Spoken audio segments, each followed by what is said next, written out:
क्योंकि अपने पास टाइम नहीं है ना, इससे आगे हम मीटिंग नहीं ले जा पाएंगे। Hello, good evening all. जैसा कि आप लोगों को पता है कि एवरी मंडे एंड थर्सडे हमारा स्टेम सेल के ऊपर डिटेल में नॉलेजेबल सेशन रहता है, जो कि हमारे एक्सपर्ट्स हमारे साथ रहते हैं। आज सुमेर सर हैं, मोस्टली सुमेर सर ही हमारे हमको पूरा डिटेल नॉलेज देते हैं। तो आज भी सुमेर सर हमको पूरा stem cell, plant derived stem cell, Phytolife essential care का डिटेल नॉलेज देंगे, ताकि जो भी हमारे साथ पेशेंट जुड़े हैं उनको पता चले कि ये स्टेम सेल क्या है, कितना एडवांस टेक्नोलॉजी है, थेरेपी है, जो हमारे कोई भी क्रिटिकल ऑर्गेनल डिसऑर्डर्स जो रहते हैं उस पर ये किस तरीके से बेस लेवल पर काम करता है। तो उसी के लिए हमने सुमेर सर को इनवाइट किया है, हमें पूरा नॉलेज दीजिए और हम इसका फायदा उठा पाए। तो over to you Sumer sir, welcome and you can start, sir. Thank you, sir. Thank you. Thank you very much ma'am. Thank you, sir. मैं राजपूत सुमेर सिंह, वडोदरा गुजरात से। सुनहरी शाम है। सुमेर सिंह मेरा नाम है और आप सबको झुक के मेरी तरफ से सलाम है। तो कहना चाहूंगा कि जितने भी लोग इस मीटिंग के अंदर बैठे हैं, मैं दावे के साथ कह सकता हूं सर कि आज आप यहां से कुछ ऐसा जरूर जान के जाएंगे जो आपने जीवन में कभी नहीं जाना। आज आप कुछ यहां से कुछ ऐसा लेके जाएंगे जो आपके जीवन में बहुत काम लग सकता है सर। तो मैं फिर से थैंक्सफुल हूँ रेनू मैडम का कि जिन्होंने मुझे, और प्रणव सर का कि जिन्होंने मुझे ये मौका दिया, और आप सबका भी कि जिन्होंने टाइम निकाल कर यहाँ पर बैठे हैं। तो प्लीज सर, जो भी मैं बातें करने वाला हूं तो इन सारी बातों को जो है कि आप थोड़े गौर से सुनिएगा जी। कहता है ना सर कि दिमाग और पैराशूट तभी काम करता है जब वो खाली हो, यानी कि खुला हो। दिमाग तभी काम करेगा और पैराशूट भी तभी काम करेगा जब वो खुला हो। तो कुछ टाइम के लिए हम अपने दिमाग को खोल लेते हैं और शुरू करते हैं जी। आज हम जिस मीटिंग को लगाने जा रहे हैं सर, वो है प्लांट बेस्ड स्टेम सेल्स। तो स्टेम सेल होता क्या है, ये कैसे काम करता है, कहां काम करेगा और कहां नहीं करेगा, किस डिजीज को ये रिकवर कर सकता है, किसको नहीं करेगा, उन सारी चीजों के ऊपर हम लोग जो है कि बात करेंगे। प्लीज बीच में कोई डिस्टर्ब ना करे। ये सेशन के बाद में हम जो है कि आप लोगों से बात करेंगे। अगर आपका कोई सवाल है तो इसमें कोई दो राय नहीं है सर। शुरू करते हैं स्टेम सेल। क्योंकि जब तक हमें यह समझ में ना आए कि स्टेम सेल होता क्या है, तब तक शायद हमें यह नहीं समझ में आएगा कि यह कैसे काम करेगा। तो सबसे पहले, what is the mean of stem cell. हमने बहुत सारे लोगों ने सुना है, समझा है, देखा भी है, लेकिन शायद मुझे लगता है कि अभी भी बहुत सारे लोगों को यह नहीं पता है कि what is the mean of stem cell. तो इसलिए सबसे पहले यही जानते हैं कि स्टेम सेल होता क्या है। देखिए माय डियर फ्रेंड, हमारी बॉडी में रोग दो तरीके से आते हैं। जब हम बीमार पड़ते हैं, डॉक्टर के पास जाते हैं। क्यों जाते हैं? क्योंकि हम बीमार पड़ गए। और अगर हम बीमार पड़े हैं तो उसकी दो वजह है सर। बहुत सारी वजह है सर, लेकिन मेजर तो दो ही वजह है। कहता है कि हमारी बॉडी जब बीमार पड़ती है तो इसके पीछे दो वजह होती है। एक होती है सर एक्सटर्नल एक्वायर्ड डिजीजेज, यानी कि जो बाहरी कारणों की वजह से हमारी बॉडी में आती है, ऐसी डिजीज होती है सर। सेकेंड जो डिजीज होती है सर, वो होती है इंटरनली एक्वायर्ड डिजीज, यानी कि अंदर से पैदा होने वाले रोग। यानी कि रोग हमारी बॉडी में दो ही तरीके से आते हैं सर, एक बाहरी कारणों की वजह से और दूसरे अंदर से पैदा होने वाले रोग। और जब हम बाहरी कारणों, जैसे कि मच्छर ने काटा, मलेरिया हो गया, डेंगू हो गया, चिकनगुनिया हो सकता है, इन्फेक्शन है जैसे कि वायरल इन्फेक्शन है, बैक्टीरियल इन्फेक्शन है, फंगल इन्फेक्शन है, या फिर प्रोटोजोल इन्फेक्शन हो सकता है सर। केयों को जॉइंटिस हो जाता है, केयों को टाइफॉइड हो जाता है, केयों को जो है कि टीबी हो जाती है, एटलीस्ट कोरोना भी हो जाता है सर। तो ऐसी जब बीमारी हमको जब होती है तो हम किसी भी डॉक्टर के पास जाते हैं सर। और हम दो पांच, यानी कि 5 दिन 10 दिन, अगर टाइफॉइड है तो 15 से 20 दिन, और अगर हमें टीबी हो गई है तो 6 महीने का कोर्स लेके हम बिल्कुल ठीक हो जाते हैं। यानी कि आपकी बॉडी 100% क्योर हो जाती है सर।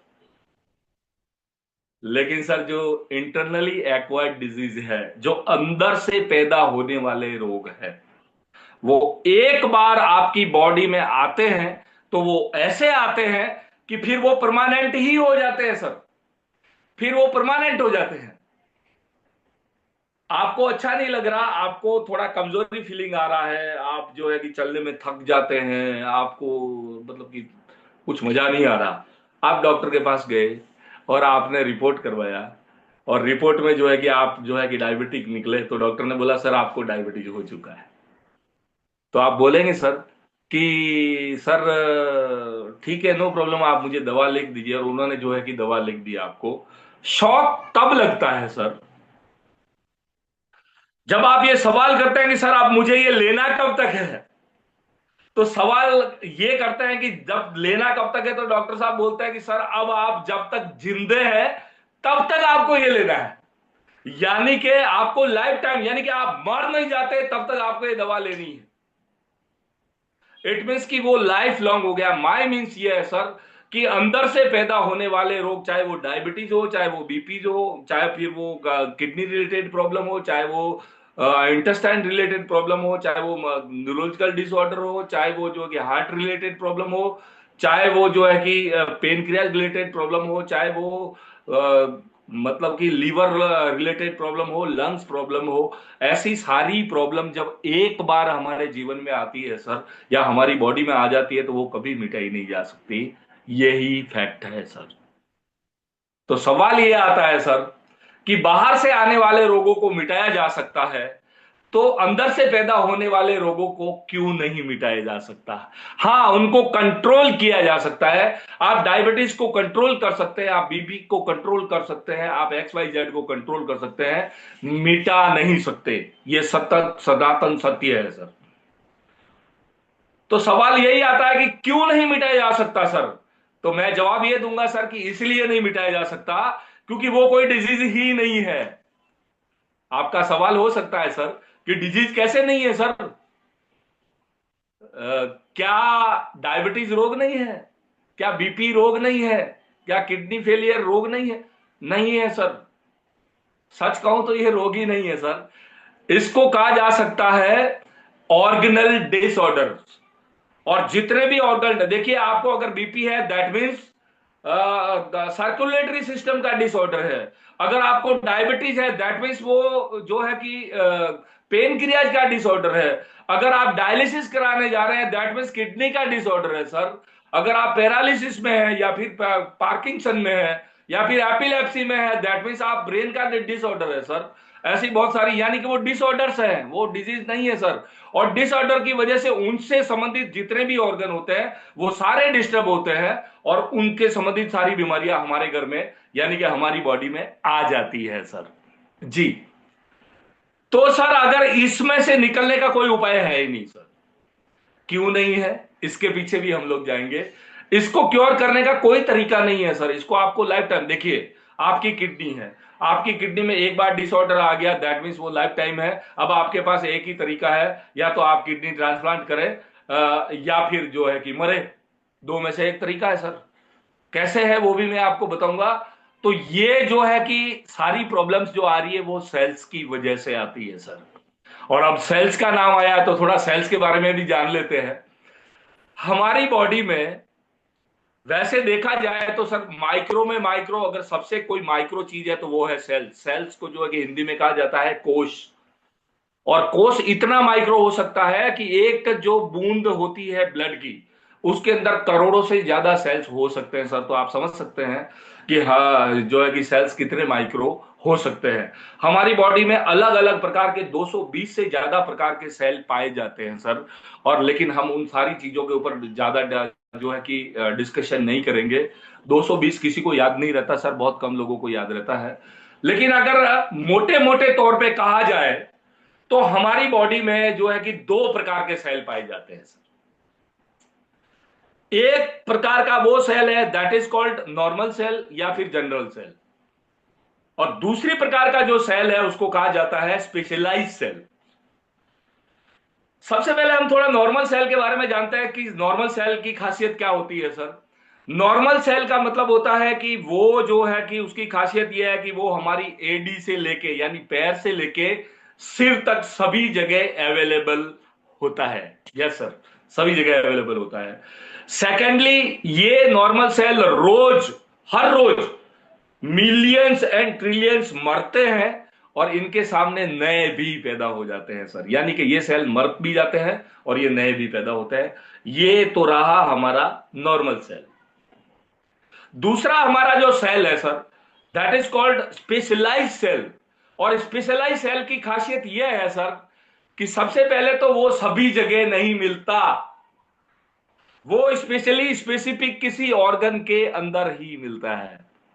जैसे कि हमारे हार्ट में जो specialise cell that is called cardiac, brain का जो स्पेशलाइज सेल है that is called neuron, kidney का जो specialise cell that is called nephron, skin का जो specialise cell that is called dermal cell, कान का जो specialise cell that is called otic cell, आंख का जो specialise cell that is called optic cell.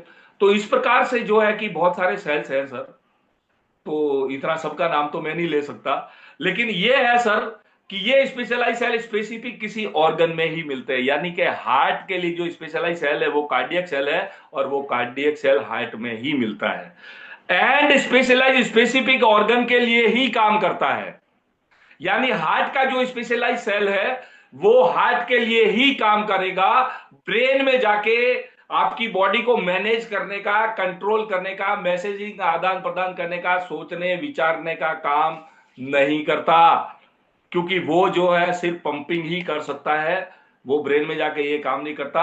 और ब्रेन का जो न्यूरॉन सेल है वो हार्ट में आके पंपिंग करने का काम नहीं करता। यस सर, यानी कि दो बात समझ लीजिए, एक वो स्पेशली स्पेसिफिक किसी ऑर्गन में ही मिलता है और सेकेंडली वो किसी ऑर्गन के लिए ही काम करता है। थर्ड जो सबसे इंपॉर्टेंट बात है सर, और वो ये है कि ये सेल लाइफ में, मेरी इस बात को गौर से सुनिएगा सर, लाइफ में एक बार डैमेज हो जाए, डेड हो जाए या डिस्ट्रॉय हो जाए, यानी कि अगर हिंदी में कहें तो मर जाए, तो ये फिर दोबारा से कभी भी एक्टिवेटेड नहीं होता है सर, और न ही रीजनरेट होता है न ही रीबर्थ होता है।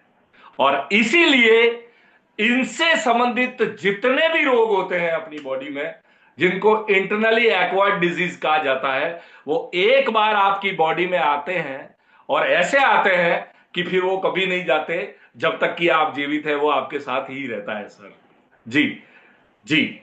अब हम एक नॉर्मली एग्जांपल ले लेते हैं। आज मुझे कैंसर के पेशेंट से मिलने का मौका मिला था, रेनू मैडम ने ही दिया था वो मौका मिलने का, तो उसी के ऊपर चर्चा करते हैं। उसको साथ था sir leukaemia. Leukaemia sir cancer का सबसे घातक रूप होता है जिसको कहते हैं ल्यूकेमिया। यानी कि बहुत सारे कैंसर है सर अलग अलग टाइप के, जैसे कि स्किन कैंसर हो सकता है, जबड़े का कैंसर हो सकता है, फिर इंटेस्टाइन का कैंसर हो सकता है, फिर आपको जो है कि ब्रेन का भी जो है कि ट्यूमर हो सकता है, फिर आपको जो है कि लीवर कैंसर हो सकता है, लंग्स कैंसर हो सकता है। लेकिन इन सारे कैंसर से ज्यादा घातक कैंसर जो होता है वो होता है ल्यूकेमिया। जी। ल्यूकेमिया यानी कि ब्लड कैंसर सर, अगर हिंदी में कहा जाए तो खून का कैंसर जिसको कहते हैं, जिसमें खून ही बिगड़ जाता है सर। देखिए सर बहुत सारे कारण होते हैं कैंसर होने के, बहुत सारे कारण होते हैं, लेकिन देखिए अगर किसी को ब्लड कैंसर हुआ है तो क्यों हुआ है सर। कैंसर होने के बहुत सारे कारण होते हैं, उसके ऊपर हम लास्ट में चर्चा करेंगे सर जरूर। लेकिन ब्लड कैंसर अगर हुआ है तो दैट मीन्स ये है कि उसकी ब्लड की क्वालिटी बिगड़ चुकी है और ब्लड के जो सेल्स है वो सारे मैलिग्नेंट हो चुके हैं। तो ब्लड बनाने वाली जो हमारे बॉडी में जो ब्लड बनाता है वो कौन बनाता है सर, वो बॉर्न मेरो बनाता है। अगर आपको कहीं और से जो है कि कैंसर, किसी को जबड़े में कैंसर हुआ है तो डॉक्टर के पास सीधा सा ट्रीट है कि उसको पता है कि ये कैंसर वाले सेल डालने वाले नहीं, इसलिए सीधी बात है कि वो पार्ट को ही रिमूव कर दिया जाता है। अगर उसके बाद भी अगर नहीं मिट रहा है तो फिर जो है कि कीमोथेरापी दी जाएगी या फिर हो सकता है कि आपको रेडिएशन दिया जाए, और इसके बाद उसका कोई उपाय नहीं है सर। जी।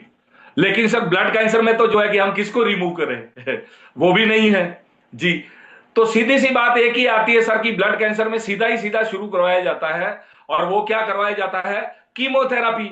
और कीमोथेरापी क्या कर रही है कि जो मेलेग्नेंट सेल्स है यानी कि जो कैंसर जनिक सेल है उनको मारने का काम करती है। लेकिन कीमोथेरापी ये काम तो बहुत अच्छा करती है सर, लेकिन उसके साथ साथ अच्छे सेल भी मर जाते हैं, क्योंकि कीमो ये नहीं जानता कि अच्छा कौन है और बुरा कौन है। जी, रेडिएशन भी ये नहीं जानता कि अच्छा कौन है या फिर बुरा कौन है, तो उससे मर जाता है। और इसलिए कहा जाता है कि लोग कैंसर से बाद में कीमो से पहले मर जाते हैं सर। जी हाँ, हो सकता है कि आपका रिपोर्ट एक बार जो है कि नेगेटिव आ जाए, एक बार आप जो है कि कैंसर नील दिखा दे, लेकिन ये पक्का है सर कि वो रिकरेंट होना होना होना और होना ही है, ड्यू टू, क्योंकि ये इसका मूल का है सर। मूल दो ही है सर। एक तो बॉन मेरो, आपका बॉन मेरो खराब हो चुका है। बॉन मेरो अगर एक एक मशीनरी है सर, एक सिस्टम है आपका बॉन मेरो, तो सिस्टम अगर खराब हो गया तो उसकी वजह से आपको ब्लड कैंसर हुआ, क्योंकि वो कैंसर जनिक ब्लड ही पैदा कर रहा है सर। तो इसके सामने आगे जो उपाय होता है वो यही होता है कि आप बॉन मेरो ट्रांसप्लांट कीजिए, यानी कि उसको हटा के नया बॉन मेरो लगाया जाए, दैट इज कॉल्ड ट्रांसप्लांट। और उसको ट्रांसप्लांट कीजिए तो आप इस प्रॉब्लम से निकल सकते हैं, अदरवाइज नहीं।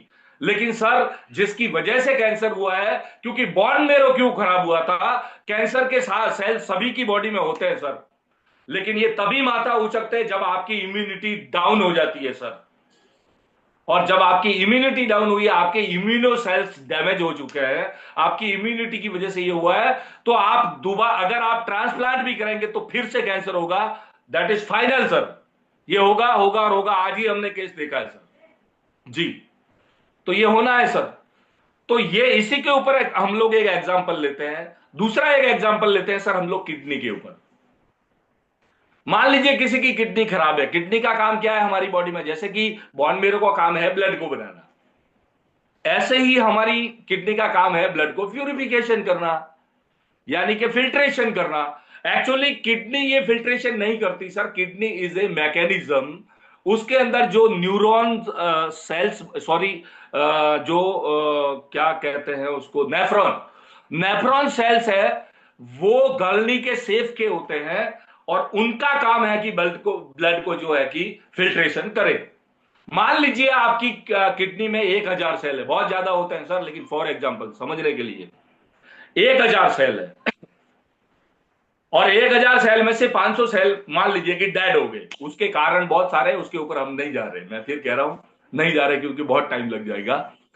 और कई कारणों से जो है कि वो 500 सेल, अब कितने रह गए सर, 500।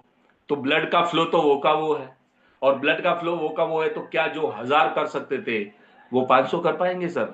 नहीं कर पाएंगे। डॉक्टर के पास जाएंगे, आपने रिपोर्ट करवाया, सीरम क्रेटिनाइन आपका बढ़ गया, जीएफआर रेट आपका घट गया। याद रखना सर, थोड़ा बहुत आप भी समझ लीजिए, जीएफआर 100 के आजू बाजू होता है सर। जी, 80 से 100 का होना चाहिए लमसम। और जो आपका ये सीरम क्रेटिनाइन है वो 1 और 1 के अंदर का होता है, तो आप ठीक है सर, आपकी किडनी ठीक है, अदरवाइज ठीक नहीं है। अब आपका जो है कि सीरम क्रेटिनाइन 7, 8, 9, 10 तक जा चला गया, आपका जीएफआर घट के सीधा 20 के ऊपर आ गया, क्या करेंगे सर? डॉक्टर ने बोल दिया आपकी किडनी वो हो गया है। तो अब सीधी सी बात है कि अब एक ही उपाय है, डॉक्टर्स ये जानते हैं, साइंस ये जानती है कि ये आया है due to deficiency of nephron cell. Nephron cell dead हो गए, इसकी वजह से ये आया। अब ब्लड का फिल्ट्रेशन नहीं हो रहा, तो थोड़े दिन तो जो है कि 500 को बीटिंग का काम किया जाएगा कि भाई उन 500 से 1,000 का काम लिया जाए, लेकिन लंगड़े घोड़े को ज्यादा दौड़ाएंगे तो सर वो और मरेंगे, और कम हो गए, और कम हो गया तो अब क्या करें? ब्लड को तो फिल्टर करना पड़ेगा, तो डॉक्टर सीधा सजेस्ट करेगा कि सर आपको डायलिसिस पे जाना पड़ेगा। जी, डायलिसिस क्या है सर? डायलिसिस जो है कि नॉर्मली एक मतलब ब्लड को जो काम किडनी करती है वही काम बाहर मशीन से करवाया जाता है, पूरे ब्लड को निकाल के उसको फिल्ट्रेशन करके वापस डाला जाता है, दैट इज कॉल्ड डायलिसिस। अब पहले महीने में एक होता था, फिर महीने में दो होगा, फिर महीने में चार होगा, फिर वीकली दो होगा, और वीकली चार आते आते डॉक्टर साहब आपको बोलेंगे। डॉक्टर साहब ये जानते हैं, सभी को ये पता है कि ये आया किसकी वजह से है प्रॉब्लम सर? नेफ्रॉन सेल की वजह से। और नेफ्रॉन सेल कौन सा सेल है? नेफ्रॉन सेल स्पेशलाइज सेल है, और उसकी खासियत क्या है कि वो एक बार मर गया तो मर गया सर, अब दोबारा वापिस से बनने वाला नहीं है। इसलिए ये प्रॉब्लम अभी आपकी लाइफ टाइम रहने वाली है। इससे अगर आपको बाहर निकलना है तो फिर आपको सीधा एक ही तरीका है, या तो कोई किसी की किडनी ढूंढिए और ट्रांसप्लांट कराइए। लेकिन फिर भी जो है कि ये दोबारा से ये प्रॉब्लम हो सकती है, क्योंकि आपकी किडनी बिगड़ी किसकी वजह से थी? ड्यू टू डायबिटीज, है ना? तो जब तक डायबिटीज नहीं रुकेगा, डायबिटीज कहां से रुकेगा, पेनक्रियाज कहां से नहीं? हर एक ऑर्गन के साथ यही तो होता है ना सर। ऐसा ही बोन मेरो के साथ हो रहा है।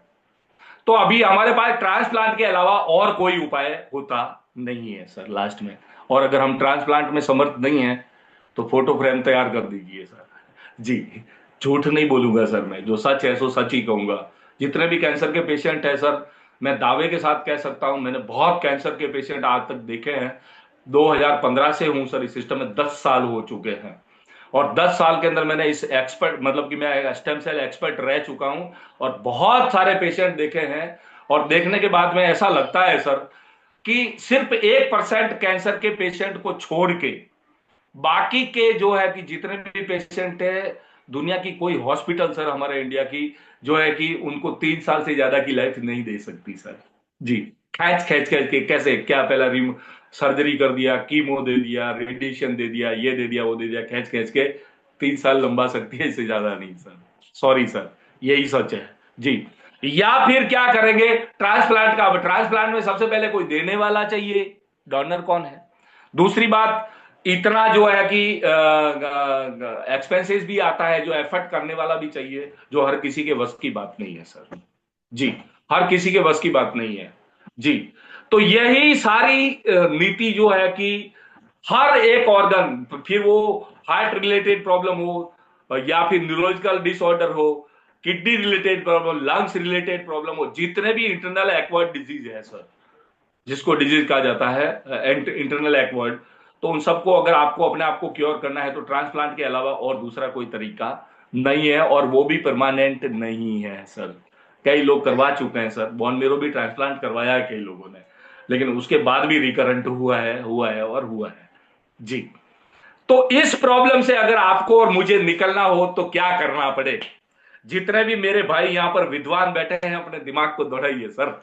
इसको करने के लिए, जैसे कि एक बंदे की किडनी खराब हुई, क्यों हुई? ड्यू टू नेफ्रॉन डेफिशिएंसी या नेफ्रॉन डैमेज।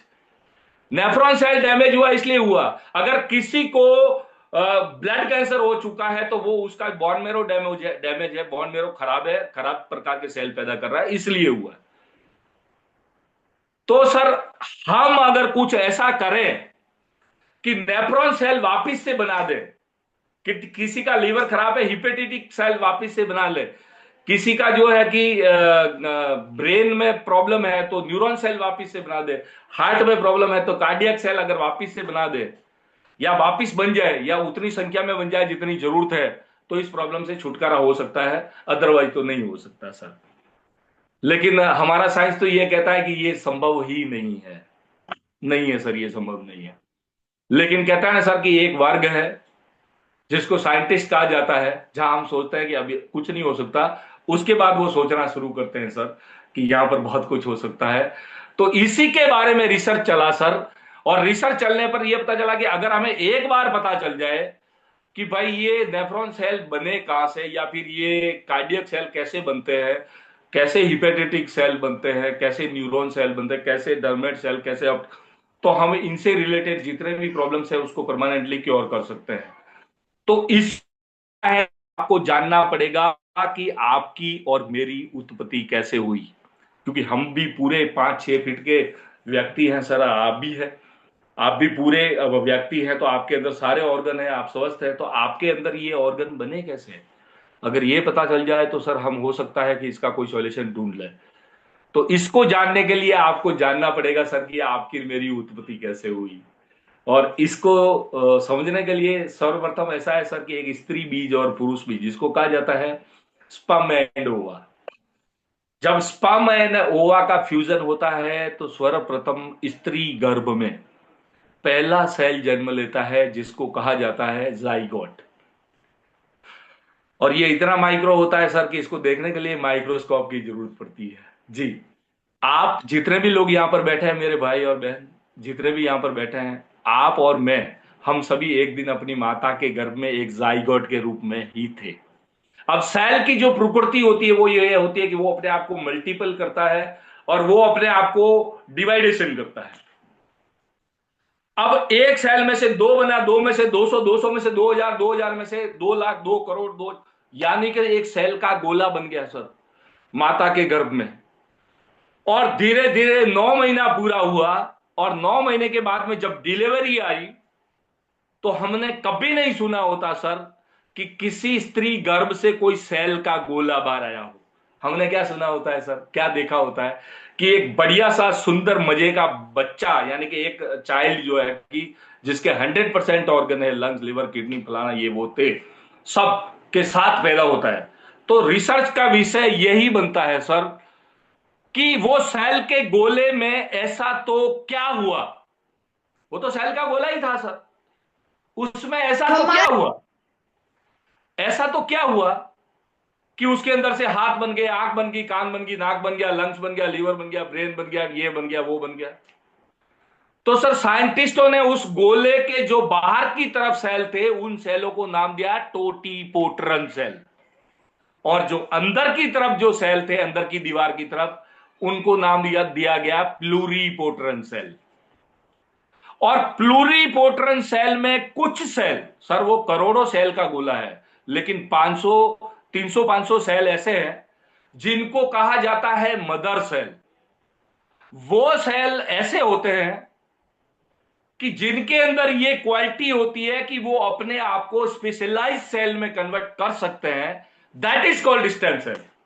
उसी को स्टेम सेल कहा जाता है जी। यानी कि हमारी माता के गर्भ के वो मदर सेल जो अपने आप को स्पेशलाइज सेल में कन्वर्ट कर सकते हैं, उसी को स्टेम सेल कहा जाता है। उसमें से एक सेल ने अपने आप को कार्डियक में कन्वर्ट किया, उसने हार्ट बना दिया। एक ने अपने आप को न्यूरॉन में कन्वर्ट किया, उसने ब्रेन बना दिया। एक ने अपने आप को डर्मेट में कन्वर्ट किया, उसने स्किन बनाना शुरू किया। एक ने ऑप्टिक में कन्वर्ट किया और उसको जो है कि आंखें बनाना शुरू की। एक ने ऑप्टिक में कन्वर्ट किया, उसने कान बनाना शुरू कर दिया। एक ने नेफ्रॉन में किया, उसने किडनी बनाना शुरू कर दिया। ऐसे करके हमारी बॉडी के सारे ऑर्गन बन गए जी। तो अब ऑर्गेनल डिसऑर्डर आपके यहां पर जितने भी स्पेशलिस्ट बैठे हैं, जितने भी डॉक्टर मेरे भाई बैठे हैं, अगर खुला दिमाग रखेंगे तो जरूर समझ जाएंगे सर। आपको आइडियली बहुत जल्दी समझ में आ जाएगा कि जितने भी ऑर्गेनल डिसऑर्डर्स होते हैं, तो वो ऑर्गन को ही अगर वापस से रिजेनरेट किया जा सके या वापस वर्कआउट करवाने के लिए जो है कि उसको तैयार किया जा सके, तो वो उसके डिसऑर्डर की वजह से जो प्रॉब्लम्स आ रहे हैं वो ऑटोमेटिक सॉल्व हो जाता है सर। जैसे पेन क्रियाज को अगर आप वापस रिपेयर कर लेते हैं, या वापस से जो है कि पूरा का पूरा बीटा सेल की जो है कि डेफिशिएंसी कम होकर पूरा का पूरा हो जाता है, तो इंसुलिन पैदा होना ऑटोमेटिक चालू हो जाता है। ऐसे ही पेन क्रिया जो है कि किडनी का है, अगर किडनी में जो है कि आपके नेफ्रॉन सेल रीजनरेट हो जाते हैं या फिर रीबर्थ हो जाते हैं पहले जैसा, अगर आपका किडनी फिर से हो गया है, तो फिर डायलिसिस की जरूरत नहीं है, फिल्ट्रेशन का रेट ऑटोमेटिक बढ़ेगा सर। और ऐसे ही बॉन मेरो है सर, अगर बॉन मेरो आपका ठीक हो गया है, वापिस से ठीक हो गया, तो वो जो है कि एकदम से जो है कि शुद्ध ब्लड बनाना शुरू कर देगा सर। ऐसे ही आपकी इम्यूनिटी जो डाउन है, इम्यूनो सेल जो डैमेज है, वो स्पेशलाइज सेल वो दोबारा से बन गए, तो आपकी इम्यूनिटी मजबूत हो जाएगी। इम्यूनिटी अगर मजबूत होती है तो आप जानते हैं सर कि एंटीबॉडी हमारी बॉडी के अंदर ऑलरेडी मौजूद होती है, और वो जो है कि सेल जो है कि कैंसर वाले सेल से फाइट करके कैंसर वाले सेल को खत्म करेंगे सर। इसमें कोई दो राय नहीं है, आप समझ सकते हैं। इतनी सारी बातें मैं एक नॉर्मल व्यक्ति को नहीं समझा सकता, लेकिन जो स्पेशलिस्ट यहां पर बैठा है उनको पता है सर जी। तो वो ये हो सकता है सर, लेकिन तब हो सकता है जब ये सेल दोबारा से बने। तो कहने का मतलब, अगर आपकी इम्यूनिटी की वजह से, इम्यूनिटी डाउन की वजह से कैंसर आया है, या फिर बॉन मेरो खराब की वजह से कैंसर आया है, या फिर किडनी का जो प्रॉब्लम है वो उसकी वजह से आया है, तो ये सारे प्रॉब्लम तभी दूर हो सकते हैं जब हम इन स्पेशलाइज सेल को दोबारा से एक्टिवेटेट कर सके तो, या रिजेनरेट कर सके तो, या इनको बूस्ट कर सके तो सर कहने का मतलब यही है। तो इनको करने के लिए आपको क्या चाहिए सर? इतनी देर मैंने बोला, उससे ये तो समझ में आ गया कि इनको अगर रिजेनरेट करना है, इनको वापस से रीबर्थ करना है या एक्टिवेटेट करना है, तो जरूरत क्या पड़ेगी सर? आपको जरूरत पड़ेगी मदर सेल की, यानी कि स्टेम सेल की। ओनली एंड ओनली अगर स्टेम सेल है तो ही सर, कोई ऑप्शन नहीं है सर, कोई विकल्प नहीं है। या तो ट्रांसप्लांट या फिर स्टेम सेल। ट्रांसप्लांट की कोई गारंटी वारंटी है ही नहीं, पहले तो मैच करेगा कि नहीं यही सवाल है। उससे पहले कोई डोनर होगा कि नहीं ये भी एक सवाल है, और उसका एक्सपेंस कोई सहन करने वाला होगा कि नहीं ये भी एक सवाल है। लेकिन कोई भी ऑर्गन ट्रांसप्लांट भी परमानेंटली नहीं होता सर। किडनी ट्रांसप्लांटर को भी मैंने देखा है 6-7 साल के बाद दोबारा से उसको ट्रांसप्लांट का नंबर आ जाता है सर। तो या तो ये फिर ये, अगर कैंसर ब्लड कैंसर है तो बोन मेरो ट्रांसप्लांट करवा दीजिए सर, करवा सकते हैं तो। लेकिन वो भी परमानेंट नहीं है सर, रिकरेंट होगा।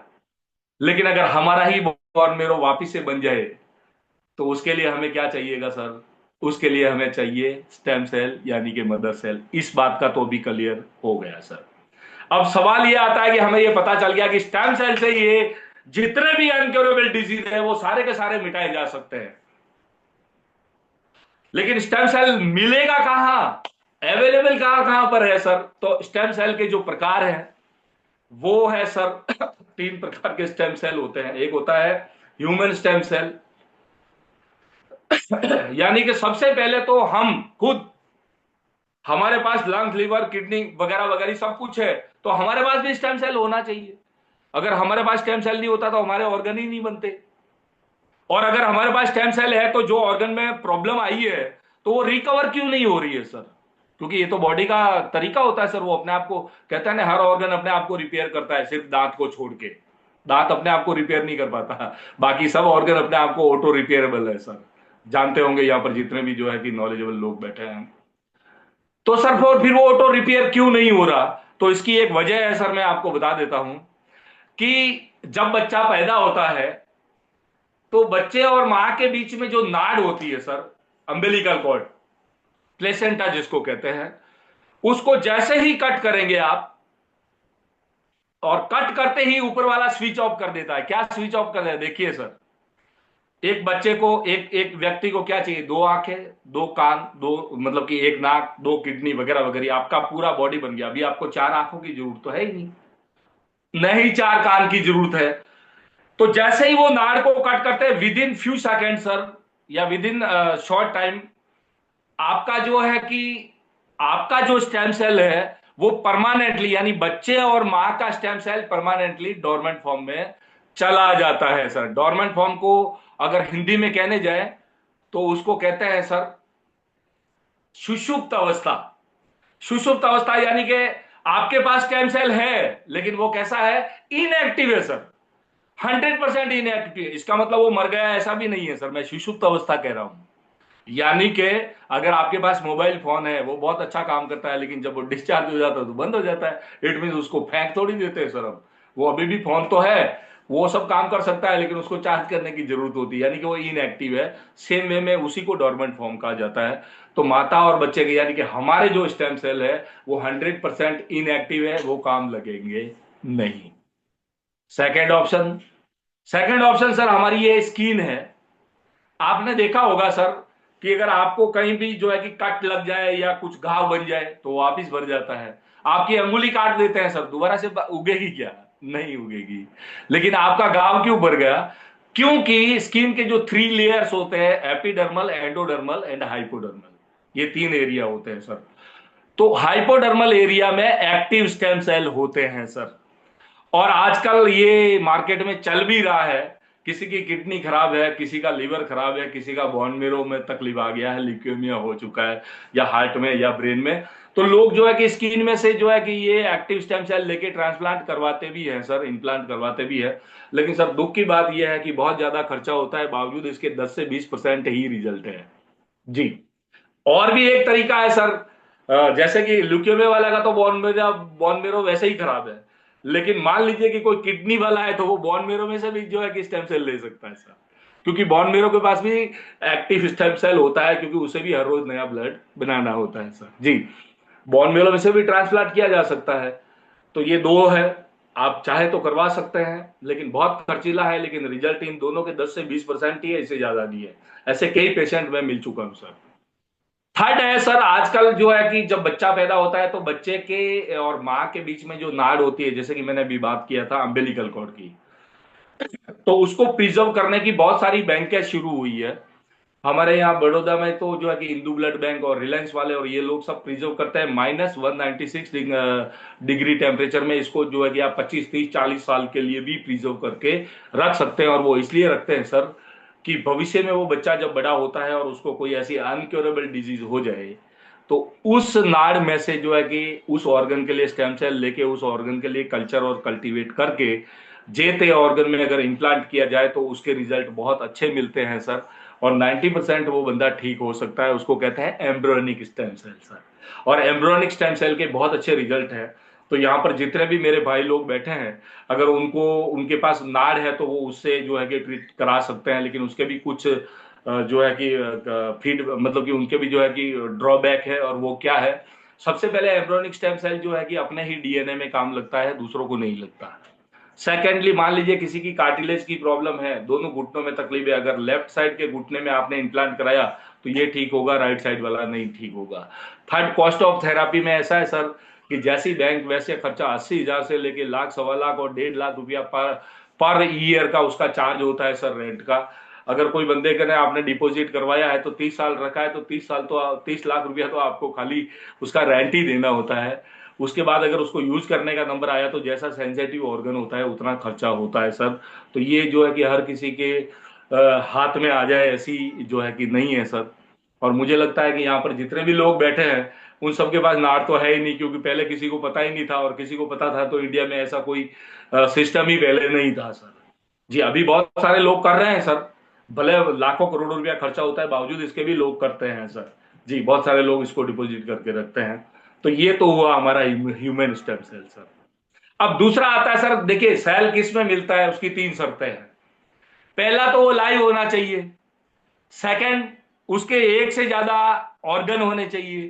थर्ड, हर एक ऑर्गन का अलग अलग काम होना चाहिए। तो ये दूसरे जो है वो है एनिमल है सर।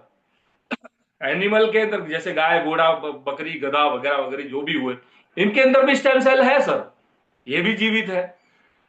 लेकिन सर आप जानते हैं कि जो है कि एनिमल स्टेम सेल का जो है कि सेल्यूलर स्ट्रक्चर हमारे ह्यूमन स्ट्रक्चर से एकदम डिफरेंट होता है। और ह्यूमन सेल्यूलर स्ट्रक्चर इसको मैच ही नहीं करता, इसलिए ये हमारी बॉडी में कभी काम नहीं लगता सर। जी, इसके ऊपर ज्यादा नहीं जाएंगे हम। थर्ड जो है वो ये है सर कि और कहां से स्टेम सेल हमको मिल सकता है सर। तो और स्टेम सेल मिल सकता है सर, और कौन जीवित है, वो है सर कि हमारे ये प्लांट्स, प्लांट यानी कि पेड़ पौधे। जितने भी पेड़ पौधे हैं, क्या आप मानते हैं कि ये भी जीवित है? अगर आप नहीं भी मानते हैं तो मैं आपको बता देता हूं कि हमारे ही हिंदुस्तान के जो साइंटिस्ट जगदीश चंद्र बोस, उन्होंने ये सिद्ध किया है कि ये पेड़ पौधे जितने हैं इनके अंदर भी जान है, ये भी जीवित है, इनके अंदर भी स्टेम सेल होता है। जी, आप बोलेंगे सर इनके कहाँ ऑर्गन होते हैं ना भाई। इनके भी रूट होता है, स्टेम होता है, ब्रांचीज होती है, सब ब्रांचीज होता है, लीफ होता है, फ्लावर होता है, फ्रूट होता है, सीड्स होते हैं, और सबके काम अलग अलग है। तो इनके अंदर भी तो जो है कि स्टेम सेल होना ही चाहिए, ये बात पक्की है सर। लेकिन सर बात दिक्कत यह है कि इस दुनिया में करोड़ों प्रजाति के आपको जो है कि पेड़ पौधे पाए जाएंगे, लेकिन किस पेड़ का स्टेम सेल हूबहू एम्ब्रोनिक स्टेम सेल जैसा रिजल्ट दे सकता है और जो कि यूनिवर्सल हो, ये रिसर्च करने का काम डॉक्टर फ्रेड जूली ने किया है सर, जिनको फादर ऑफ स्टेम सेल कहा जाता है, जो स्विट्जरलैंड से है सर। और स्विट्जरलैंड में उनकी जो लेबोरेटरी है उसका नाम है मिबेले बायोकेमिस्ट्री, जो वर्ल्ड की सेकंड लार्जेस्ट लेबोरेटरी के नाम से जानी जाती है सर। और उनका जो है कि लेबोरेटरी इतना विस्तार पूर्वक है सर कि स्विट्जरलैंड की जो इकोनॉमी है उसमें 25% से ज्यादा का रोल जो है कि मिबेल बायोकेमिस्ट्री का है सर। उन्होंने रिसर्च करके ये पता लगा लिया कि इस पृथ्वी पे 2 पेड़ ऐसे हैं सर जिनके स्टेम सेल हूबहू एम्ब्रोनिक स्टेम सेल जैसा रिजल्ट दे सकते हैं। और वो 2 पेड़ है। पहला है जिसको कहा जाता है मेलस डोमेस्टिका। मेलस डोमेस्टिका क्या है sir? Malus domestica green Apple है सर। आप सोचेंगे सर ग्रीन एप्पल तो हमारे इंडिया में मिलता है, बिल्कुल मिलता है सर, हर किसी सिटी में जरूर मिलेगा आपको। लेकिन डिफरेंट क्या है सर, मेलस डोमेस्टिका एक ऐसी प्रजाति, जैसे कैरी में अलग अलग प्रजाति होती है ना सर, आम में जैसे कि हापुज हो गया, बादामी हो गया, फिर तोतापुरी, राजापुरी, फिर जो है कि केसर कैरी, ऐसे अलग अलग प्रकार की कैरी के प्रजाति होते हैं। ऐसे ही हम ये मेलेस डोमेस्टिका एक ग्रीन एप्पल की प्रजाति है जो सिर्फ और सिर्फ स्विट्जरलैंड में पाई जाती है और कहीं नहीं पाई जाती। हमारी यहाँ की एप्पल और उसमें क्या फर्क है? फर्क सिर्फ इतना है सर कि हमारी एप्पल को अगर आप काट के एक प्लेट में रख लें तो विद इन 5 मिनट या 10 मिनट में वो ऑक्सीडेशन होना शुरू हो जाता है, रेड या काली पड़ेगी सर। जबकि ये मेलेस डोमेस्टिका है, इसको आप काट के रखो 7 दिन तक ऐसी की ऐसी रहती है, इसमें ऑक्सीडेशन नहीं होता सर। दूसरी बात, अगर इसको आपने वापिस से जोड़ के उसके ऊपर रबर बैंड मार दिया तो 1 वीक में ये वापिस जो है कि जुड़ जाती है, दोबारा से जुड़ जाती है, यानी ऑटो रीजेन्युएट है सर। हमारी एप्पल को अगर आप किसी रूम में रख के चले जाओ, 1 महीने बाद आकर आप देखेंगे तो वो सड़ गई होगी। लेकिन मेलस डोमेस्टिका को आप 6 महीने बाद आकर देखेंगे तो अभी तोड़ के लाओ ऐसी फ्रेश रहती है सर। ये खासियत है। और आपकी जानकारी के लिए बता दूं कि स्विट्जरलैंड में इसकी जो खेती होती है वो अंडर गवर्नमेंट होती है, जैसा कि हमारे इंडिया, बहुत रेयर पीसेज है सर। और देखा जाए तो जैसे हमारे इंडिया में चंदन की खेती कैसे अंडर गवर्नमेंट होती है, ऐसे ही वहां पर जो है कि इसकी खेती होती है सर। और दूसरा जो है वो है सर सोलार वाइटिस। सोलार वाइटिस का देखा जाए तो उसको कहते हैं काली अंगूर सर। लेकिन फिर से ये हमारे इंडिया वाली नहीं, ये फिर से स्विट्जरलैंड का एक पीस है सर। जो सोलार वाइटिज भी एक पीस है जो सिर्फ और सिर्फ जो है कि स्विट्जरलैंड में ही मिलता है और कहीं नहीं, यानी कि अंगूर की एक प्रजाति है। इन दो में से स्टेम सेल लेके डॉक्टर फ्रेड जूली ने कई सारे ट्रायल्स यानी कि क्लिनिकल ट्रायल्स किए सर। और उसके बाद इन दो में से स्टेम सेल डिराइव करके उसको अमेरिकन पेटेंट लिया गया, दैट इज कॉल्ड फाइटोसेल्टेक। फाइटोसेल्टेक नाम का अमेरिकन पेटेंट है। और उसके बाद उसको जो है कि अमेरिकन जो है कि वो करवाया गया, एफडीए सर्टिफाइड करवाया गया, यानी फूड एंड ड्रग जो है। देखिए सर, हमारे इंडिया में अगर एफडीए सर्टिफाइड कराना हो तो थोड़ा आसान हो सकता है, लेकिन अमेरिका में नहीं होता सर।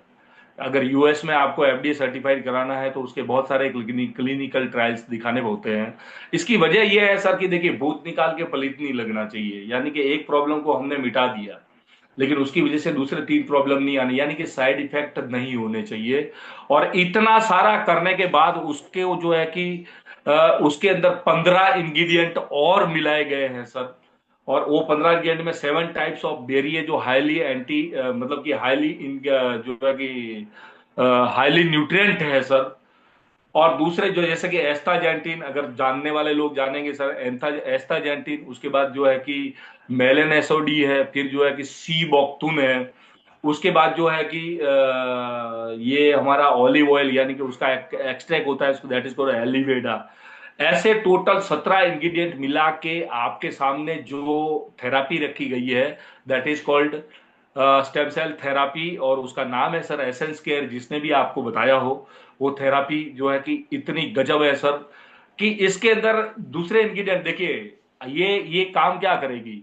ये जब आप अपनी बॉडी में जाएगी सर तो आपका नया सेल तो पैदा करेगी, नया स्पेशलाइज सेल पैदा करेगी, लेकिन नया सेल भी तो मर सकता है ना सर। तो उसको प्रोटेक्ट करने, देखिए सेल की खुराक क्या है, सेल को मिनरल चाहिए, ऑक्सीजन चाहिए और न्यूट्रिएंट चाहिए।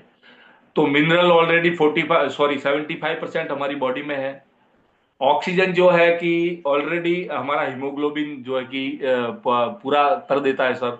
और न्यूट्रिएंट के साथ में 7 टाइप्स ऑफ बेरी जो दे रखे हैं वो न्यूट्रिएंट्स करेंगे। और उसको प्रोटेक्ट करने के लिए साइड में जो है कि बहुत सारे इंग्रेडिएंट मिलाए गए हैं सर। तो ये प्रोडक्ट मतलब कि ये थेरापी आपको 100% बहुत ही अच्छे और बहुत ही गजब और गजब से गजब, गजब से गजब रिजल्ट देती है सर। अब एक सवाल यहां पर यह है सर कि मैं जो सीधा सीधा ही कह देता हूं, और वो सवाल यह है कि किसी को डायबिटीज हो, किसी को कैंसर हो, किसी भी टाइप का कैंसर हो सर, किसी को जो है कि किडनी की प्रॉब्लम, किसी को लीवर का प्रॉब्लम, किसी को डाइजेस्टिव का प्रॉब्लम है, किसी को हार्ट का प्रॉब्लम है, किसी को एक्स वाई यानी कि थैलेसेमिया, लमसम thalassaemia, sickle cell anaemia sir, किसी को माइग्रेन का सतत प्रॉब्लम है, किसी को जो है कि बच्चे नहीं हो रहे, ये एक प्रॉब्लम है सर, इनफर्टिलिटी जिसको कहा जाता है, किसी को स्किन रिलेटेड बहुत सारे। तो ऐसी सारी प्रॉब्लम में हम ये एक ही प्रोडक्ट देते हैं, मतलब कि एक ही थेरापी देते हैं सर। और वो स्टेम सेल थेरापी जिसका नाम एसेंस केयर है वो देते हैं। तो सवाल आना चाहिए कि ये ऐसी तो कौन सी थेरापी या कोई ऐसा खास जादू है कि एक ही थेरापी जो है कि सबके अंदर काम करेगी।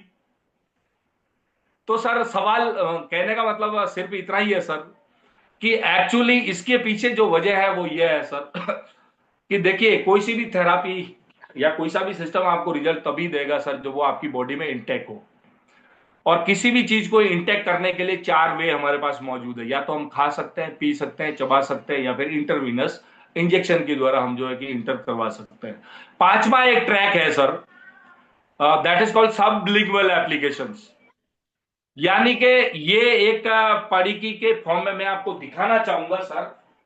वन सेकेंड, वन ही सेकेंड।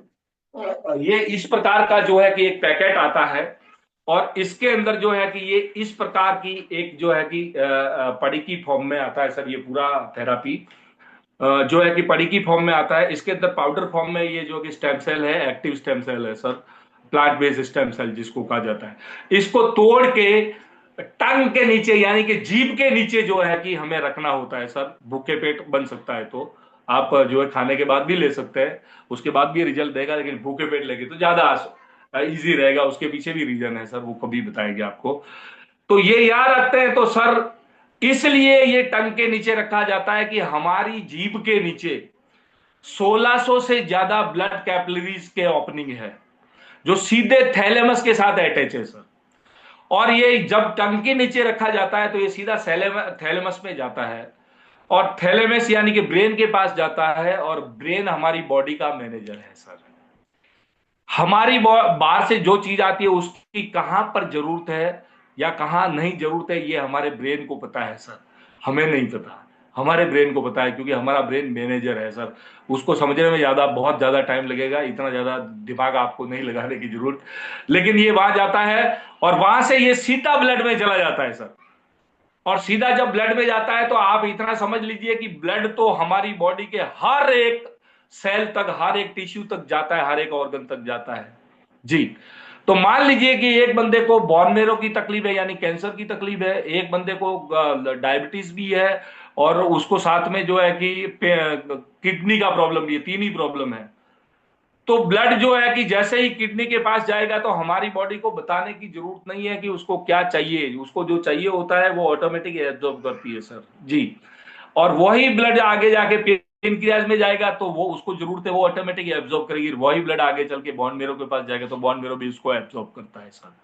यानी कि अकेली एक थेरापी है जो मल्टीपल पर्पज के लिए दी जा सकती है सर, और सारे प्रॉब्लम खुद ही सॉल्व कर लेती है सर। आगे का जो सवाल है वो ये है कि सर इसके कोई साइड इफेक्ट तो नहीं है। तो मैं आपको बताना चाहूंगा सर कि ये इतनी सेफ थेरापी है, इतनी सेफ प्लांट बेस्ड थेरापी है सर कि आप इसको एक दिन के बच्चे को भी दे सकते हो, किसी भी प्रेग्नेंट लेडी को दिया जा सकता है सर। देखिए प्रेग्नेंट लेडी को अगर कोई एक गोली भी खिलाना हो ना सर तो 17 बार सोचना पड़ता है, लेकिन प्रेग्नेंट लेडी को दिया जा सकता है, किसी भी लैक्टेटिंग मदर को दिया जा सकता है, और किसी भी उम्र के व्यक्ति को आराम से दिया जा सकता है। कुछ लोगों का सवाल ये भी है होगा कि सर कि इसके रिजल्ट कब और कितने समय में मिलेंगे। तो आप थोड़ा समझ लीजिए सर। देखिए हम इसको ट्रायल के लिए, इसको अगर कोई लेना चाहता है तो प्लीज मैं आपको अभी से ही ना बोल रहा हूं कि आप ले ही नहीं, क्योंकि ट्रायल की कोई जरूरत नहीं है सर। यहाँ पर बहुत सारे लोग हैं जो वैसे ही बहुत परेशान है, बेचारों ने जिंदगी में लाखों रुपया खर्चा किया है। ट्रायल की जरूरत नहीं है सर, क्योंकि ट्रायल के लिए हम लोग किसी को नहीं देते। इसको minimum to minimum sir, normal cases में भी जो है कि 3 महीने से 4 महीने, और मैक्सिमम इसको 8 महीना या 10 महीना लिया जा सकता है सर, देना पड़ता है। देखिए सेल की किसी भी साइकिल को पूरा करने में 90 डेज का वक्त लगता है, एक सेल की साइकिल को पूरा होने में। जिस प्रकार अगर किसी की किडनी खराब है तो उसकी किडनी को वापिस रीजेन्युएट करने में, वापिस उसको नया बनाने में, माता के गर्भ में अगर एक बंदे को 9 महीने का वक्त लगता है तो यहां भी 9 महीने का वक्त लगेगा। कुछ लोगों को देखिए रिजल्ट 10 दिन में देखने को मिलेंगे, कुछ लोगों को 15 दिन में, कुछ लोगों को महीने में, कुछ लोगों को 2 महीने में, कुछ लोगों को 3 महीने में रिजल्ट जरूर मिलता है सर। मिलता है। आज तक 10 साल में हमने जितने भी पेशेंट्स को दिया, एक भी पेशेंट ऐसा नहीं है कि जिसको रिजल्ट ना मिला हो। हाँ, कुछ लोगों को नहीं मिला, और वो किसको नहीं मिला? जो लेके इसको घर में रख लेता है, खाता ही नहीं, तो उसको तो रिजल्ट मिलना ही नहीं है जी। और या फिर जिसको जितना डोज बताया गया उतना डोज उसने नहीं लिया, तो उसको नहीं मिल रहा है। या फिर उसको जितना समय तक कहा गया उतना समय तक नहीं लिया, तो उसको नहीं मिला। बाकी एक भी सर, एक भी पेशेंट ऐसा नहीं है सर। आपको बता देता हूं, हिंदुस्तान के अंदर महीने में करोड़ रुपए से ज्यादा की इस थेरापी की जरूरत पड़ती है जी। जी। तो आप समझ लीजिए सर कि इसकी कितनी तगड़ी डिमांड यहाँ पर हो चुकी है सर, और कितने तगड़े रिजल्ट ये दे रही है, तब इतनी तगड़ी डिमांड हो रही है सर। तो ये वाकई में बहुत गजब है सर। डोजेस क्या होंगे इसके ऊपर भी देखिए, डोजेस के लिए आपको बिल्कुल टेंशन नहीं लेना है सर।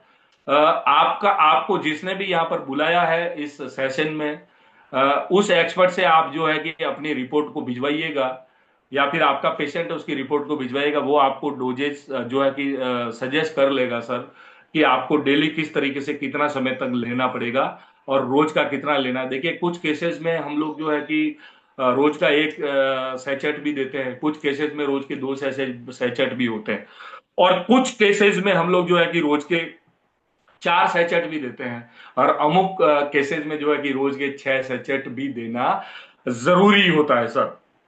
तो ये डोजेज जो है कि आपको इस तरह, कुछ लोगों को ये लगेगा, ये भी पूछना चाहेंगे कि सर इसका कोई ओवरडोज तो नहीं होगा ना, यानी कोई ज्यादा खा ले तो कोई दिक्कत तो नहीं होगी। तो माय डियर फ्रेंड, इसका टेस्ट इतना अच्छा है कि अगर आपके बच्चे के हाथ में आया तो पूरा पैकेट, एक पैकेट में सर, ये जो पैकेट आता है, इस पैकेट के अंदर 15 सैचेट आते हैं। एक का जो वजन है 1.25 mg का होता है।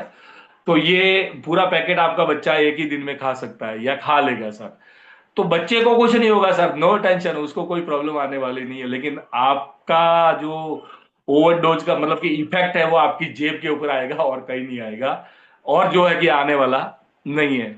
हर किसी, यानी कि इतना याद रखिए, जो इंटरनली इक्वायर्ड डिसीज जितने भी है उसके अंदर ये 1000% काम करती है। और ये सिर्फ उसको कंट्रोल नहीं करती, जड़ मूल से निकाल फेंकती है सर। ऐसे हमारे पास हजारों पेशेंट्स है, जिन्होंने जो है कि कैंसर से चौथे स्टेज वाले लोग ठीक हो गए। 4 डायलिसिस जिसको चल रहे थे उनको जो है कि डायलिसिस बंद हो गए। जिनका डायबिटीज 400 से 500 जो है कि हो जाता था, उनका डायबिटीज नील हो गया। देखिए मिटा, देखिए कुछ लोग बोलते हैं सर 2-3 महीना लेने में सर मेरे को अच्छा हो गया, मुझे बहुत अच्छा फीलिंग हुआ। वो नहीं सर, मैं उनको सीधा बोलता हूं अगर आपको ये रिजल्ट मिला है तो वो टेम्परेरी है जी। आपको अच्छा लगता है, वो हमें अच्छा नहीं लगता। हमें अच्छा तब लगेगा जब आपका रिपोर्ट क्या बोलता है। रिपोर्ट आपका कैंसर नील बताता है, इसका मतलब ये ठीक हुआ। आपने इसको 1 साल तक खाया, उसके बाद अगर आप 5 रसगुल्ले खा जाते हैं, या 5 गुलाब जामुन या 10 गुलाब जामुन खा जाए, बाद में रिपोर्ट करवाए और फिर भी आपका अगर डायबिटीज नेगेटिव आता है, तो कहा जाता है कि मिटा जाता है, और ये इससे आ जाता है सर। लेकिन पेशेंस की जरूरत होती है सर, पेशेंस रखना पड़ेगा। और अगर पेशेंस नहीं रखना है तो मैं बिल्कुल छूट के आधार पे कह सकता हूं, आपके जितने भी इनका जो है कि इंटरनली इक्वायर्ड डिजीज है, कोई किडनी फेलियर है, या कैंसर वाला बंदा है, या फिर कोई लीवर फेलियर है, या फिर सतत माइग्रेन रह रहा है वगैरह वगैरह जो है, तो आपके पास ट्रांसप्लांट का उपाय मौजूद है, आप जाके करवा सकते हैं। लेकिन बावजूद इसके वो ठीक नहीं होगा सर जी। लेकिन ये एक ऐसी थेरापी है जो आपको क्योर कर सकती है सर, और कर रही है। इसमें शंका को कोई स्थान नहीं है। बंदा बोलता है मैं भरोसा कैसे कर लूं सर, मत कर भाई। अगर नहीं भरोसा है मत कर, किसका क्या बिगड़ने वाला है? तेरा ही बिगड़ने वाला है भाई। अरे भाई, हम जब किसी रिक्शे में बैठते हैं तो बैठने से पहले कभी पूछते हैं कि रिक्शे वाले भाई तेरे पास लाइसेंस है कि नहीं है? भरोसा होता है ना कि लाइसेंस होता है। हम किसी ट्रेन में बैठते हैं, जाके कभी पहले इंजन में देखा है कि उसमें ड्राइवर है भी है कि नहीं? भरोसा होता है यार, अगर ट्रेन चल रही है तो इंजन में ड्राइवर होगा ही। बस में बैठने से पहले जाके पूछा है कभी ड्राइवर को कि तूने दारू तो नहीं पी? भरोसा होता है यार, वो अगर गाड़ी चला रहा है तो दारू नहीं पी होगी। भरोसा तो करना ही पड़ता है मेरे भाई। और भरोसा नहीं करना है तो दूसरे जो रास्ते मौजूद है आप अपना के देख चुके हैं। आज ही हमने एक बंदे को बोला था, वो बोल रहा था कि सर ऐसा कुछ ये हो, तो मैंने उनको सीधा एक ही सवाल किया था सर, और वो सवाल ये है कि आपको जब ये कैंसर डायग्नोज हुआ था फर्स्ट टाइम, तब आपकी हालत ऐसी थी या फिर इससे ज्यादा अच्छी थी? तो कि सर इससे तो 10 गुना ज्यादा अच्छे थे हम लोग। 1.5 साल आपने ट्रीटमेंट करवाया, उसके बाद आपकी हालत कैसी है? तो कि सर उससे 10 गुना ज्यादा बिगड़ गई। तो क्या आपको लगता है कि वही काम आप आगे करेंगे तो आप ठीक हो जाएंगे? कि नहीं सर, तो आपके सामने ये एक ऑप्शन मौजूद है, ट्रायल नहीं करके देखिए सर, मिट ही जाता है। इसमें कोई सवाल पैदा नहीं नहीं होता कि नहीं मिटता।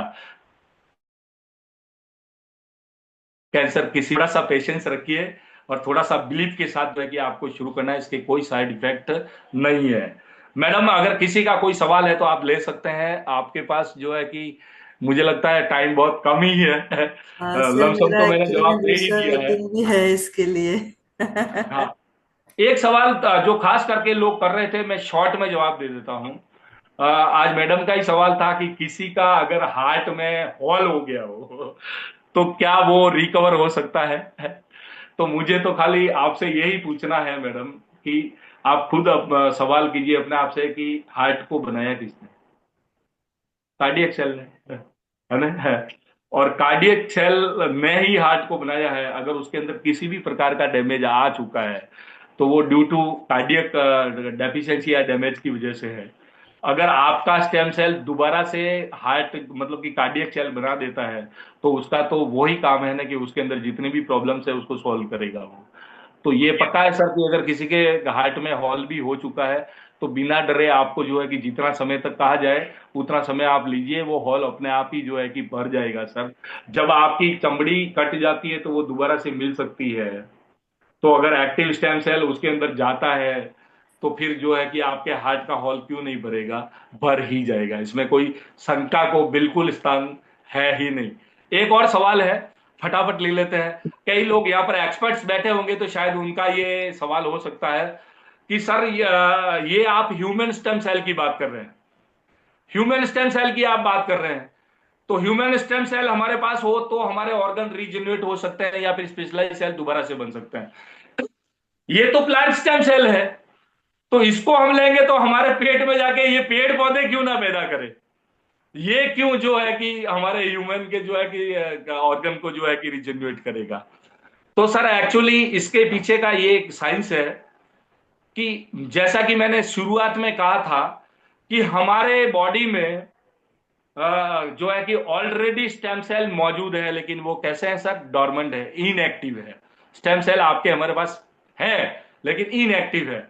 और उनको एक्टिव करने, कहते हैं ना कि लोहे को काटने के लिए लोहा ही चाहिए, उनको एक्टिव करने के लिए एक्टिव स्टेम सेल की जरूरत पड़ती है।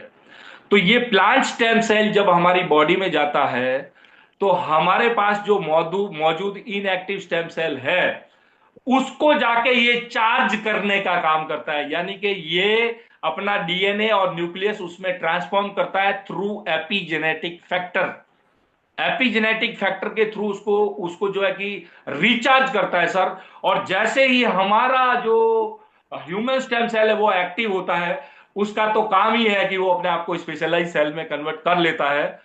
और स्पेशलाइज सेल में कन्वर्ट होते ही धीरे धीरे जो के होते होते ही वो उससे संबंधित जितने भी डिसऑर्डर्स हैं वो सारे के सारे डिसऑर्डर को समाप्त करने का काम कर लेता है। एक एक और सवाल है छोटा सा, मुझे कल ही आया था, मैं ले लेता हूं। ये डॉक्टर हीनल का सवाल था कि सर आप एक बात जरूर बताना कि क्या ये इनफर्टिलिटी में काम लगता है। तो मैं आपको ये बताऊंगा कि 1000% ये इनफर्टिलिटी में काम लगता है, लेकिन इसके लिए ध्यान रखने की जरूरत ये है। देखिए इनफर्टिलिटी, बांझपन क्यों आता है? बांझपन आने की दो तीन, देखिए अकेली लेडीज जिम्मेदार नहीं होती। पहले के जमाने में लेडीज को ही जिम्मेदार माना जाता था कि भाई वो लेडीज ठीक नहीं है इसलिए बच्चे नहीं हो रहे। ऐसा नहीं है सर, उसके लिए जेंट्स भी जिम्मेदार हो सकता है। देखिए एक प्रेगनेंसी रहने के लिए कुछ चीजें जरूरी होती है, और वो क्या होती है? सबसे पहले स्पर्म काउंटिंग कंप्लीट होना चाहिए, उसके बाद ओवा भी कंप्लीट होना चाहिए, उसके बाद फर्टिलाइजेशन रप्चर कंप्लीट होना चाहिए, फर्टिलाइजेशन कंप्लीट होना चाहिए। उसके लिए जो फेलन ट्यूब है लेडीज की वो जो है कि 100% चालू होनी चाहिए। तो ये सारी चीजें जब ठीक होती है तो जो है कि प्रेगनेंसी रहती है। कभी कभी प्रेगनेंसी रहने के बाद 2 या 3 महीने के बाद ऑपरेशन भी हो जाता है, मतलब कि बच्चा रह तो जाता है लेकिन वो टिकता नहीं है, फिर वो जो थ्रो आउट हो जाता है। तो इसकी वजह जो है कि जो हमारी ओवरी यानी कि जो लेडी की ओवरी होती है तो वो ओवरी के अंदर कुछ इन्फेक्शन हो सकते हैं या फिर सिस्ट भी हो सकता है। तो ये सारी जांच करवानी पड़ती है सर। और हमने हमारे यहाँ पर तो एक बेबी भी है जिसको स्टेम सेल बेबी कहा जाता है, वो भी है। एक हमारे यहाँ पर बंदे थे कि जिनको बच्चा एक हुआ था आफ्टर 12 ईयर, उसके बाद 12 साल तक कुछ नहीं हुआ सर।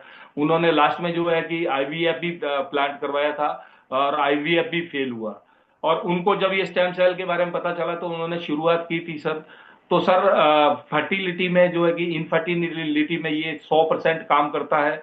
लेकिन जरूरी है कि खाली एक काम जरूरी होना चाहिए कि उनका जो लेडी का फैलन ट्यूब है वो एकदम कंप्लीट होना चाहिए, मतलब कि चालू होना चाहिए। बाकी और दूसरा ये है कि सर कि उनका मोनोपोज की स्थिति नहीं आई हुई होनी चाहिए। अगर मोनोपोज में आ गए तो सर फिर नहीं हो सकता। लेकिन अगर मोनोपोज में नहीं आए हैं और अगर ओवरी मतलब कि अगर उनका फैलन ट्यूब चालू है, तो सर इस केसेज में हम लोग जो है कि हमें जो है कि दोनों को ही, यानी कि जेंट्स और लेडी दोनों को सजेस्ट करना होता है और दोनों को ये स्टेम सेल लेना होता है। सर मैं गारंटी के साथ कह सकता हूँ 6 महीने के अंदर अंदर, अरे ओवरी में अगर सिस्ट भी है वो भी मिट जाएगा। और दूसरी बात यह है कि अगर स्पर्म काउंटिंग है वो भी कंप्लीट आ जाएगा। ओवा में दिक्कत है तो वो भी कंप्लीट आ जाएगा, सारी प्रॉब्लम मिटा देगा। सिर्फ फैलन ट्यूब चालू होना चाहिए उनका और मोनोपोज की स्थिति में लेडी नहीं आई हुई होनी चाहिए। दोनों बंदे को देना पड़ता है। अगर आप दोनों को देंगे तो 6 महीने के अंदर आपको खुशखबरी पक्की मिलेगी। और जिसको भी खूब खुशखबरी मिलती है तो हमारे रेनू मैडम को पैंडे भिजवा देना, एक दो मैं भी खा लूंगा। Thank you friends. Thank you thank sir. Hardik sir, आपको कुछ पूछना है? पूछिए हाँ पूछिए। मैम, सभी को, सर सभी पार्टिसिपेंट्स को मैं एक शॉर्ट में कुछ बोलना बताना चाहता हूँ। जैसे बताइए कि बताइए Renu sir, madam, sure Sumit sir बताइए। को पता है कि मैं, हाँ, जैसे कि सब आपको पता है कि मम्मी का कैंसर का ट्रीटमेंट चल रहा था। ओके, अभी 8-9 महीने हो गया, मॉम इज ऑल राइट, सब कुछ क्लियर हो गया, रिपोर्ट अच्छे आ गए हैं, कुछ कंप्लेन नहीं है मैम मम्मी को। अ, हेलो, आ रहा है आवाज? हाँ हाँ सर, आवाज हाँ आ रहा आ है, रहा बोलिए है, बोलिए। बोलिए बोलिए सर बोलिए। हाँ हाँ हाँ, जैसे मम्मी को कुछ अभी तकलीफ नहीं है और रिपोर्ट भी अच्छे आ गए। लेकिन आज क्या हुआ, मेरे कॉलोनी में एक 2-3 कैंडिडेट आए थे कुछ मशीन लेके, एंड हेल्थ चेकअप कर रहे थे। वो मशीन पे खड़ा रहना है और ऐसे हाथ उसको पकड़ के वो बीएमआई एनालिसिस कर करता रहे है बॉडी होंगे। का, बीएमआई एंड ऑल दैट। तो विसरल फैट, ट्रांस फैट वगैरह वगैरह। लेकिन अभी मेरी मॉम की एज है 60। जब मॉम खड़े रहे मशीन पे एंड देखा तो बायोलॉजिकल एज मॉम का आया 52। वाह। और मैं भी, ओ और क्या मैं बात भी है, खड़ा ग्रेट। रहा, वाओ मैं भी ग्रेट। खड़ा रहा, मैं भी खड़ा रहा मशीन पे। तो 39 है मेरी एज, तो मेरी बायोलॉजिकल एज आई 44। तो मैं सभी तो ग्रेट सभी ग्रेट। पार्टिसिपेंट्स को ये बोलना चाहूंगा कि अगर मेरी मॉम की एज है 60 और उनकी बायोलॉजिकल एज बता रहा है 52, तो इट मीन्स दैट जो मेरे मॉम ने पिछले 9 महीना स्टेम सेल थेरेपी जो खाया, स्टेम सेल खाए, उसके कारण बायोलॉजिकल एज यानी क्या, सभी को बताना चाहूंगा कि अपना जो हार्ट है, ब्रेन है, लीवर है, किडनी है, पेंक्रियाज है, तो वो 52 के एज के हिसाब से फंक्शनिंग कर रही है मेरी मॉम की, हालांकि उनकी उम्र है 60। या तो समझ समझ गए होंगे सभी लोग कि at the age of 60 my mom organ are functioning like 52 age के हिसाब से फंक्शन कर रहे हैं। जी सर। तो आई एम वेरी हैप्पी कि और मैं मेरी मम्मी की 8 साल पीछे ये हो गए। Great great. Okay, great. That's it, thank you. मतलब मांगता है रिपोर्ट, तो I will share my report also, that biological age वाला end. Okay okay, thank you. Great sir. Thank you sir, thank you. Thank you sir. Sir का कहने का मतलब यही था कि हमारी प्रोडक्ट एंटी एजिंग भी है। यानी कि ये ऐसा नहीं है कि एंटी किसी एजिंग। पेशेंट को ही दिया जाए। अगर कोई पेशेंट नहीं है तो वो जो है कि प्रिवेंशन के लिए भी ले सकता है, एंटी एजिंग के लिए भी इसको साल में 3 महीने खा ले तो सर वो हमेशा जवान बना रहेगा, उसकी बायोलॉजिकल एज हमेशा घटी रहेगी। Thank you Hardik sir. बहुत अच्छा लगा आपके मतलब कि आपकी बात सुन के। Wish you all the best. मिलते हैं छोटे से ब्रेक के थैंक बाद। You. Thank you. Thank you Hardik sir, and thank you Sumer sir. Thank बहुत बढ़िया, मतलब ये तो हमारे लिए वो बोलते हैं ना, वो आइसक्रीम खाओ और थोड़ी सी और टॉप अप कर दो उसमें। बहुत अच्छा, very good sir, very good. और थैंक यू सुमेर सर, आपका सेशन वंडरफुल था। और मैं समझती हूँ यहाँ पर हम लोग एंड करें, और एक दिन हम लोग टेस्टिमोनियल रखेंगे, जैसे हार्दिक सर के भी बहुत पेशेंट्स अरे हैं। मैडम एक खास बात ये थी कि नेक्स्ट जो मंडे आ रहा है ना, वो सेशन हार्दिक सर लेने वाले हैं। अरे वाह, very good very good, with all the testimonial and with her mother also. या जी, वो हार्दिक सर लेने वाले हैं जी। Thank you sir. Okay okay चलिए sir, okay, thank you sir and good night okay everyone. Thank you. कुछ भी रहेगा अगर किसी क्वेश्चन को तो कुछ हाँ जी सर। क्वेश्चन, हाँ तो अगर किसी को कुछ क्वेश्चन है तो आपको जिसने इनवाइट किया है तो आप उनको कंसल्ट करिए right and they will guide you. Right right right. चलो okay okay okay sir, okay good okay night thank you. Everyone, good good night. Night, bye bye.